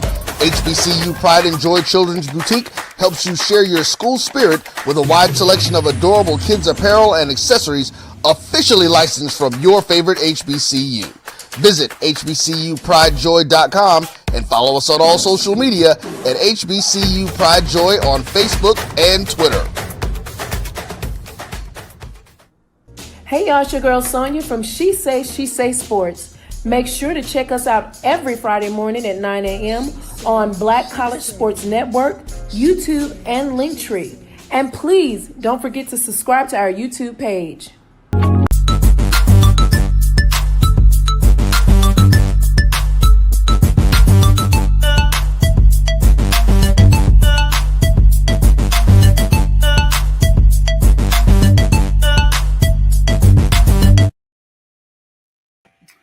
All right, welcome back to the BCSN Sports Wrap. Bryan and A.D. here. Want to, again, encourage everybody who's watching, wherever and however you're watching us, hit the thumbs up and the like button if you would for us. And Take that off for a second, Drew. Take that off. It's not. Anyway, do me a favor. Check out the BCSN Pod Zone everywhere that you listen to podcasts. BCSN Pod Zone, Spotify, Amazon Music, iHeartRadio, Apple and Google Podcast, and more. Thank you to everybody who's been a part of we seeing the growth in some numbers. So thank you for downloading and subscribing. All right, Drew, before we get ready to close out the show here in the next 15, I wanted to give you a chance to kind of weigh in, get your thoughts in on what you saw from Friday's selection at presidential selection at Florida A&M. Are you on mute? Oh, okay, there you go. Let's see. No, that was a pregnant pause. Oh, gotcha. I mean, this is. I'm trying to put my words together. I gotta play this.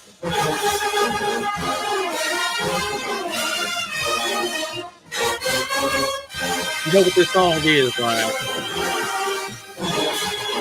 Talking out the side of your neck.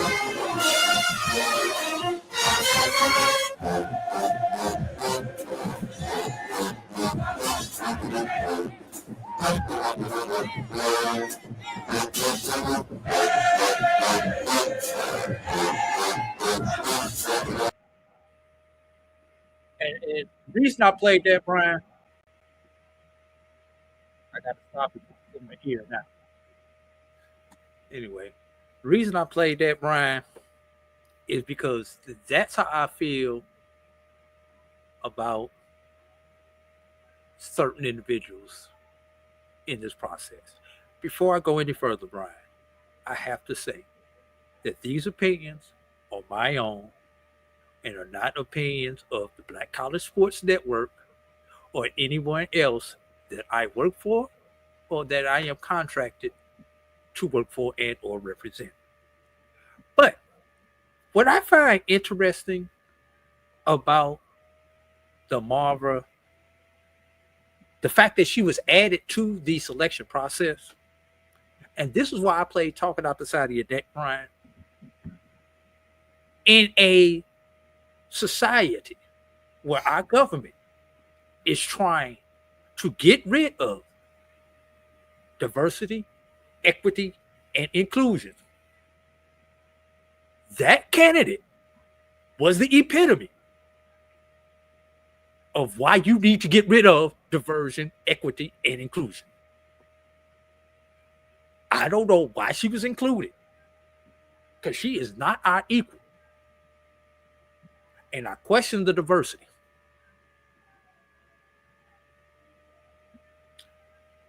You know, this is the thing that they have always argued about why we need to get rid of. Now, I understand why we need to get rid of it. At least in this instance. She was nowhere near as qualified as the other three candidates who were presented. Nope. But Brian, this did not happen in a vacuum. No, it did not. This is something that has been happening most recently since the 90s when we were in Tallahassee, when FAMU went from a Democratic state to a Republican state. I don't know if you were in school yet, but when I got to Tallahassee, Florida was a Democratic state. I remember. Yes, and it switched sometime while we were in school. Jeb Bush, I believe it was the Jeb Bush era. Yeah, it was That's when it started. I went from one Bush to the other Bush. I went from Jeb as my governor to HW as my president. Mm-hmm.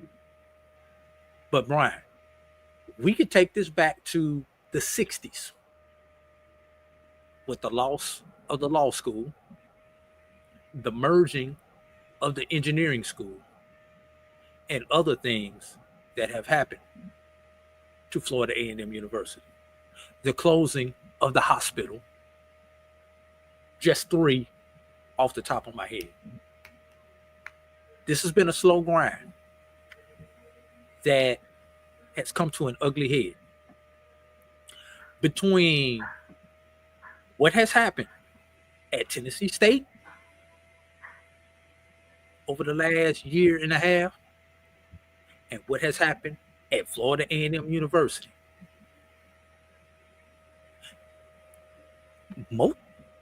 Let me back that up. Let me preface that. Most of our HBCUs are in red states, Brian.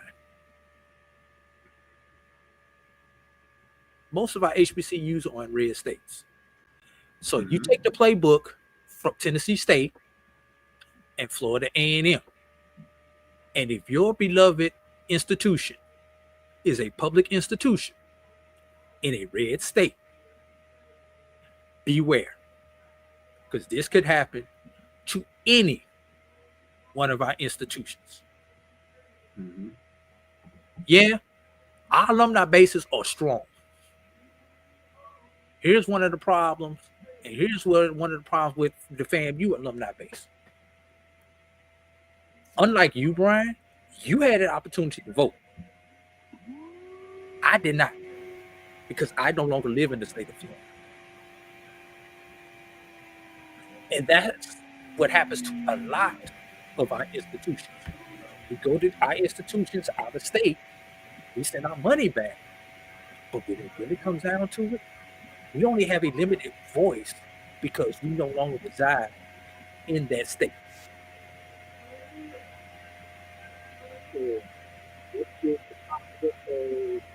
Us making sure that the people who are there are educated. Now, the fact that she's a Republican does not necessarily bother me because, yeah, she does have a seat at the table. Hell, Hump had ties to Republicans. And every president since Frederick Humphreys has had ties to Republicans. Just because you have a tie to a Republican does not make you a bad person. Because there are some Republicans who have done some good things recently. I'm not talking about the Abraham Lincoln Republicans, when the Republican was the party of the black people. I'm talking about recently. But to see this blatant and disrespect of our people, you had a faculty senate person who is supposed to be the voice of the faculty vote what he wanted to instead of the voice of the faculty. Disregarded everything that the faculty had wanted. If you can impeach a faculty senate person, they should be doing this Monday. Next faculty sick of me, you need to turn in his papers. In the state of Florida, all of these people are either directly appointed by the governor or by a board that is appointed by the governor. So the governor has total control over this board. You have one student who's on there representing the students, and I believe everybody else is appointed. Correct me if I'm wrong with that, Brian. Yes. And a lot of you all don't know, a lot of those terms on that board technically have expired, but those people still hold those positions. Now, why are they holding on to those positions? Or why has no one been reappointed? That's a conversation for another day. But when it came down to, hell, we had somebody who was appointed on Thursday and voted on Friday. Crazy, isn't it? How can you consciously vote if you haven't been in the hearings for the last 3 days? There's no way in hell you caught up with 30 plus hours of testimony when you just got the job on Thursday. He should have abstained if anybody They didn't need his vote anyway. But the fact that you did that shows how rigged this system was. Mm-hmm. So, and we say we're gonna take away our money. Hell, they don't need our money. Somebody even throw the idea out there of FAMU finding a way to become a private institution. Y'all don't give now. How the hell FAMU gonna become a private institution when we don't give enough now? That was used. That stat was used by somebody, by one of the board members, as their reasoning. The 6% who give stated something to the fact that we get most of our money from the state. And that very well may be true.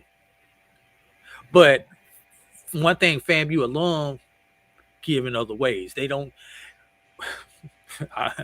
I'm almost afraid to say this. We don't give directed to the school because we don't trust the school with our money.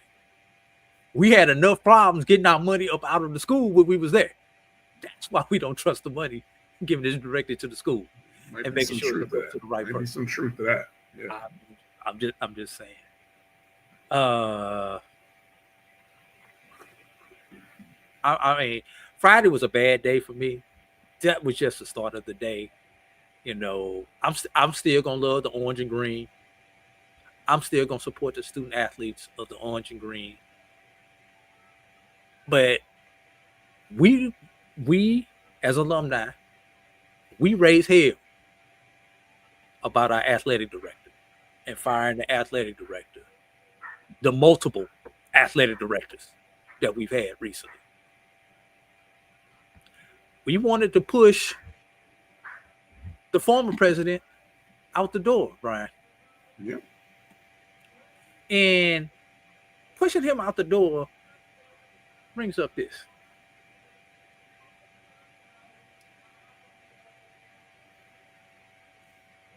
I'm almost at the point, Brian. Was that a setup 2 years ago? Or was that was last year? That wasn't even 2 years ago. No, yeah, it was last year. Was that a setup?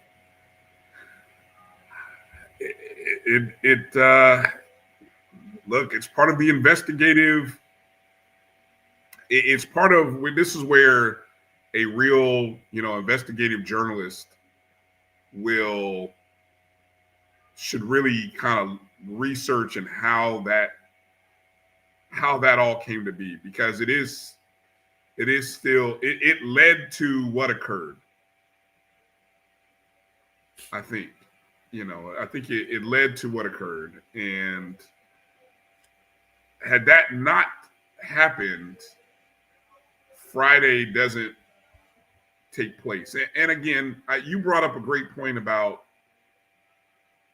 and this is why I say the playbook was in play.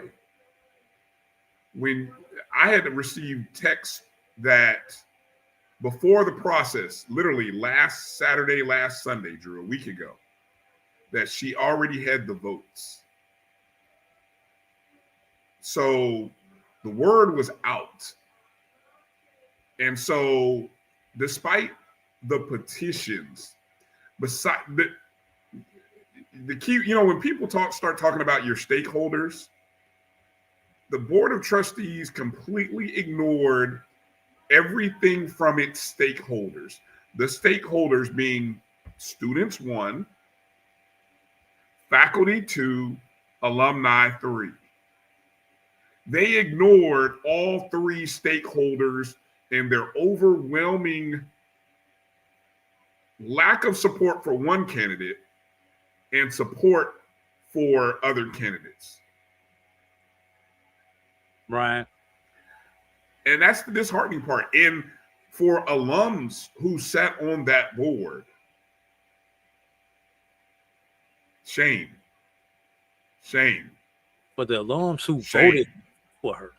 If you've seen that episode of Game of Thrones, Drew, you understand that is how they should be treated at the next homecoming or next event. Shame. Just a bell and people throwing feces and tomatoes. Shame. We're not advocating violence. Is it violent to throw feces and tomatoes? I don't know. Is that violent? That's it. That's violence? Okay, I'm sorry. Yes, that's it. But you get what I'm saying. Right. That's to the level of, and again, so it brings forth, a lot of people say, well, what do you do now? Well, at this point, you have to you have to vote. So it brings up the need to register voters, be aware of who we need to vote for, because you can't, if everybody in every political party is on the same page, the House is controlled by if the Senate, if the governor, the House, the Senate, the board of governors, if all of those people are all a part of the same party, right? There's no accountability. There's no accountability. And you can't even go to the national level, Drew, because they're all a part of the same party and all a part of the same system. What makes this situation even more discerning? Florida A&M is the only public HBCU of the 4 in the state of Florida. Yeah. HBCUs. Let this be a lesson to you. We say we come together. We need to come together for more than a football game, more than a basketball game. There are 100 HBCUs out there. There are about 50 to 60 of them are public HBCUs. Just like the Big Ten and everybody else made those alliances when Trump tried to pull, and the Ivy League, when Trump tried to pull the funding from Harvard. And what was it? It was one of the Big Ten schools also, and they band together. We dare you if you can. We have got to do the same thing. Yeah. We have got to do the same thing. It's an opportunity. It's a wake-up call for alumni to give to. When Jack State, A&T, Hampton. Well, I can't say Hampton because Hampton is private.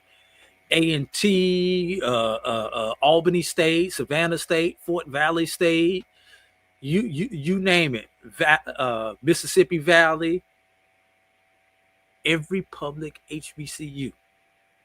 Yeah. This is something you need to prepare for if you're in a region. Yeah. An opportunity for alumni to gather, but not only financially support your school, and financially support your school, and to financially disavow the businesses that those board members own or support. Because economically and with your vote are the only two ways that you can really impact things for probably the next 16 to 18 months, Drew. Brian, I'm going to put this out there. I challenge our leaders at our institutions. We come together for events such as the BAC SWAC Challenge and the Celebration Bowl. I challenge the leaders, the real leaders at each of our schools, while you're in Atlanta for one of those events, to get together and to strategize. When you go to the Bayou, strategize. When you go to the Magic City Classic, strategize. When you go to the OBC, strategize. We have got to come up with a platform, because we can't depend on the government to do this. When we get to these classics, and you know who you are, alumni association presidents, be it chapter president or national president, you know who you are. Get together. Hell, everybody got an alumni association here in Atlanta. Everybody got an alumni association in Dallas, Chicago, DC. Those are those places where we need to start and branch out from there. Before we get out of here, Brian, unless you had something else on this, because I'm about to talk down on this. Yeah, no. I think you hit the main talking points. I think when those things happen, Drew, when people come together and meet, action plans, not talk. We need actionable items. Yeah, actionable items, and they have to be achievable. They have to be achievable, and they don't have to be big gains. They have to be achievable, and they have to be realistic. And I think, again, that's what is so stark crazy about this situation. Again, if she were of any kind of, if she was equal to the other candidates on any type of level to run an education entity, right? She don't even know who her peers are, Brian.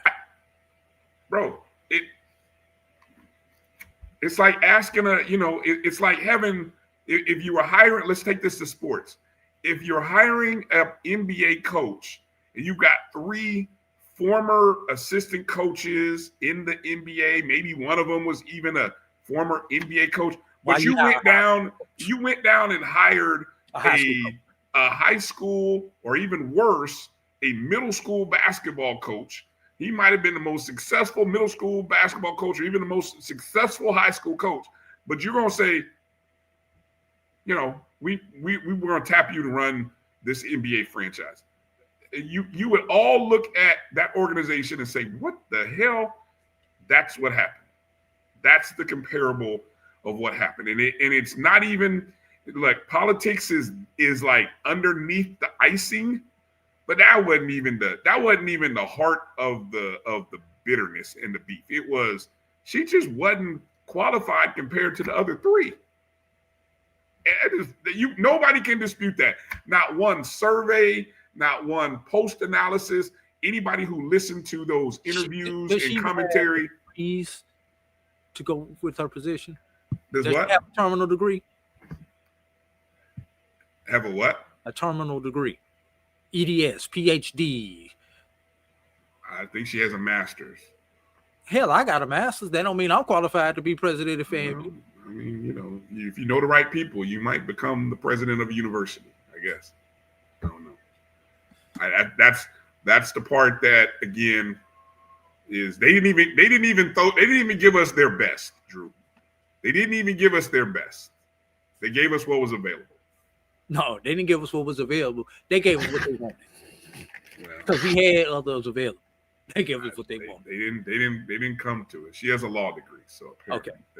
But is she a lawyer, or does she just have a law degree? There's a difference.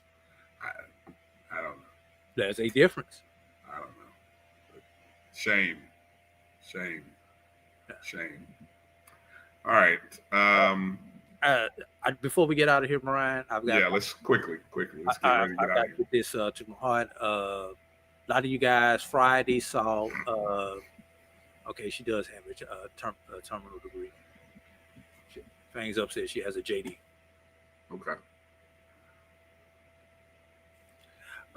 Friday, about 3:00 local time, St. Louis, Missouri.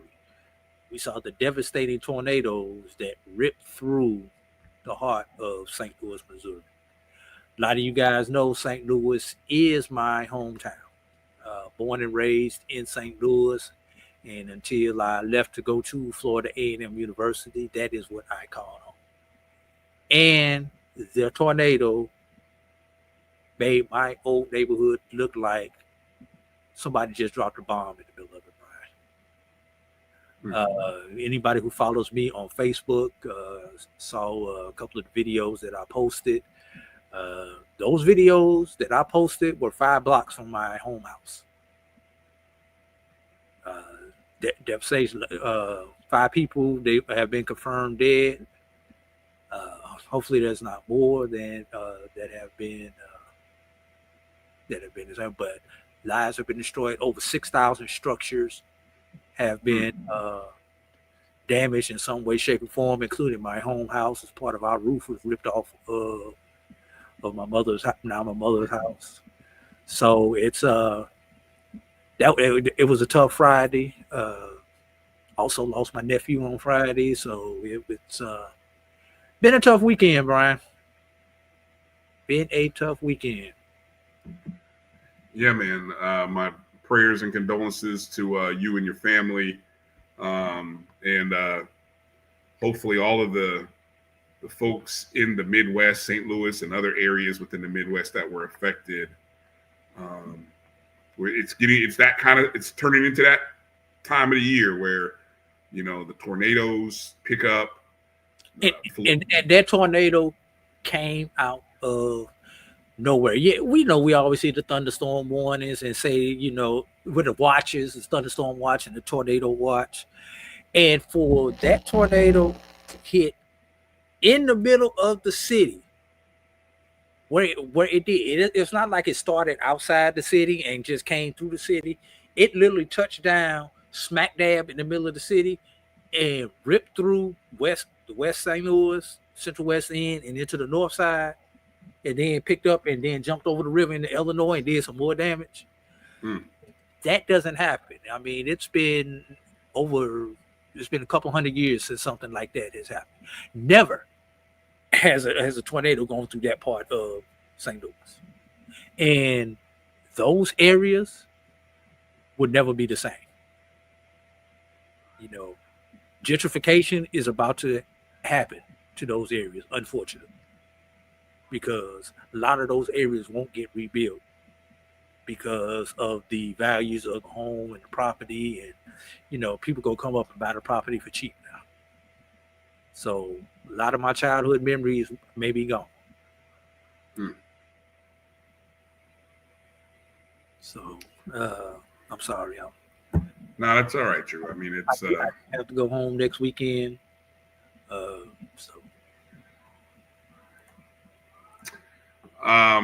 Thank you guys for all of your thoughts, prayers for Drew and his family, just the community. I'll take a hurricane over a tornado any day. You can plan for a hurricane. Tornadoes come out of nowhere. You can. That's true. That's true. Neither is fun to deal with. Neither is fine. Yeah. But at least I know to get the hell up out of town with a hurricane. Yeah. Tornado, there were people driving home who got picked up and their car got spun around 10 times.